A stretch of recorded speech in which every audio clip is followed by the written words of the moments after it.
Hello students, आज हम बात करेंगे case functions and relations. Noun के साथ साथ हमें नाउन एंड केस पढ़ना होता है। सो जो केस होते हैं मेनली उसके तीन चार काइंड्स होते हैं। फर्स्ट जो होता है वो होता है नॉमिनेटिव केस, जिसे हम सब्जेक्टिव केस भी बोल सकते हैं। सेकंड जो होता है वो ऑब्जेक्टिव केस होता है, और थर्ड जो होता है वो पॉसेसिव या जेनेटिव केस भी कहते हैं उसे, और जो फोर्थ होता है उसे वोकेटिव केस कहते हैं। इसमें ऑब्जेक्टिव केस दो प्रकार के हो सकते हैं, पहला होता है डेटिव केस और दूसरा होता है एक्यूजेटिव केस। इसके बारे में हम डीपली बात करेंगे अपने लाइव क्लास में। चलिए हम कुछ आगे की तरफ बढ़ते हैं, जिसमें सबसे पहले आता है हमारा नॉमिनेटिव केस। केस का डेफिनेशन भी मैंने नहीं दिया है, आई होप मैं लाइव क्लास में डिस्कस करूँगा। Nominative case, subject of the verb, it usually comes before the verb, that's called nominative case. Just like as Ramesh writes a letter, इसमें सब्जेक्ट जो है रमेश है और वर्ब जो है हमारा राइट है। तो इस तरीके से ये जो रमेश है सब्जेक्टिव केस यानी कि नॉमिनेटिव केस या सब्जेक्ट हो सकता है। सेकंड जो होता है वो होता है नॉमिनेटिव केस। सेकंड एग्जांपल देखते हैं, Rekha is a good girl. Means यदि हम किसी वर्ब में हु या वर्ड जोड़कर क्वेश्चन को बनाएं और जो आंसर हमें मिलता हो, that's called nominative case. Second है objective case, object of a verb affected by the verb. ये ऑब्जेक्ट नाउन हो सकते हैं, प्रोनाउन हो सकते हैं, या फिर कोई फ्रेज हो सकता है। फ्रेज किसे कहते हैं? The group of word which has neither subject nor verb, that's may be called object. Okay, that's sorry may be called phrase. तो ऑब्जेक्टिव केस के एग्जांपल्स कुछ देखते हैं, जैसे Ramesh writes a letter. Writes जो है वर्ब है और रमेश जो है यहाँ पे सब्जेक्ट है। लेकिन इसमें हम थोड़ा सा आगे की तरफ बढ़ते हैं, एक दूसरा एग्जाम्पल लेते हैं, राहुल ब्रोक द चेयर। इसमें चेयर को तोड़ने वाला राहुल है और जो टूटता है वो चेयर है, इसलिए चेयर जो है ऑब्जेक्टिव केस होगा, राहुल सब्जेक्टिव केस होगा।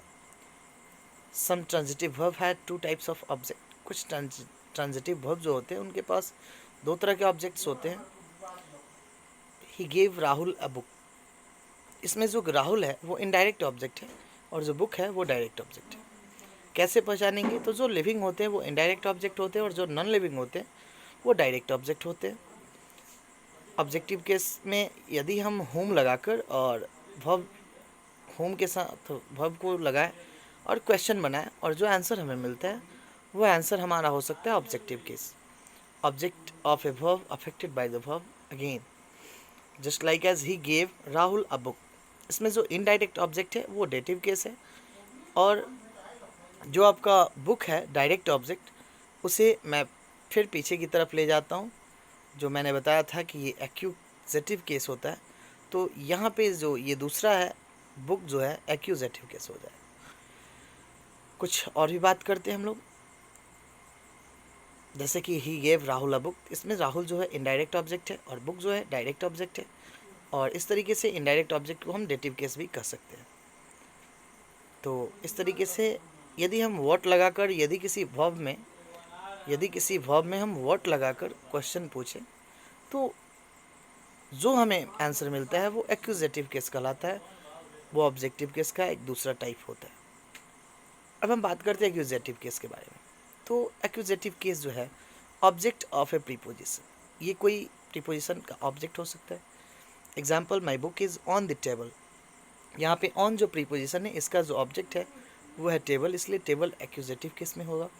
She is playing in the room, इसमें इन जो है प्रीपोजिशन है और रूम जो है आपका ऑब्जेक्ट हो जाएगा। इसके बाद जो बहुत ही इंपॉर्टेंट होता है नाउन में, हमें नाउन एंड केस में, वो होता है possessive case. When a noun denotes possession और ownership, means living nouns plus possession, non living possession of plus noun. Just like as यहाँ पे हम एग्जाम्पल कुछ देख सकते हैं, Ram's pen has been lost. जो राम की कलम है वो क्या हो चुकी है? तो खो गई है। राम्स पेन, क्योंकि राम एक लिविंग थिंग है इसलिए हम लिविंग थिंग के साथ अपॉस्ट्रोफी एस का यूज़ कर सकते हैं, जबकि चेयर्स लेग हम नहीं लिख सकते हैं, वो गलत होगा। इसके बदले में हम लिखेंगे द लेग ऑफ चेयर। यानी कि यदि किसी वर्ब के साथ हम हुज लगाकर क्वेश्चन अराइज करें और जो आंसर हमें मिलता है दैट्स कॉल्ड पोसेसिव केस। अब नेक्स्ट आते हैं वोकेटिव केस के बारे में। Vocative case when a noun और a pronoun is used to call or to get the attention of a person or persons, that may be called vocative case, just like as Mohan, come here, or come here Mohan, boys sit down or sit down boys। इसमें जो underline किए गए word हैं ये word आपके vocative case हो सकते हैं। अब हम कुछ और बातें करेंगे केस फंक्शन एंड रिलेशन के बारे में, जिसमें कम्प्लीमेंट ऑफ ए वर्ब, जिसमें कुछ वर्ब भी आते हैं, जिसमें some verbs do not complete the meaning, these are called linking verb। कुछ वर्ब ऐसे होते हैं जो मीनिंग को क्लियर नहीं कर पाते हैं, जिन्हें हम लिंकिंग वर्ब कहते हैं। ये होते हैं to be, is, are, am, was, were, seem, become. Okay, इस तरह के जो वर्ब होते हैं income complement of a verb, just like as Ramesh is a doctor. इसमें जो डॉक्टर है वो क्या है, तो सब्जेक्टिव कम्प्लीमेंट है। The made Suresh a captain, इसमें कैप्टन जो है ये ऑब्जेक्टिव कम्प्लीमेंट है। मैं थोड़ा फास्ट जा रहा हूँ, लेकिन आप वीडियो को पॉज करके इसको नोट करते चलेंगे, और जहाँ आपको समझ में नहीं आ रहा हो उस चीज़ को 1 2 बार 3 बार 4 बार आप रिपीट करेंगे, ये ज़्यादा क्लियर हो जाएगा। Case in apposition to a noun, कुछ इस प्रकार के भी केसेस होते हैं, जैसे when two noun are used for a person in a sentence, second noun is called case in apposition of the first noun, just like as Ramesh the doctor sick the patient. यानी कि वही रमेश जो doctor है, तो the doctor यहाँ पे जो है वो case in apposition to a noun हो जाएगा।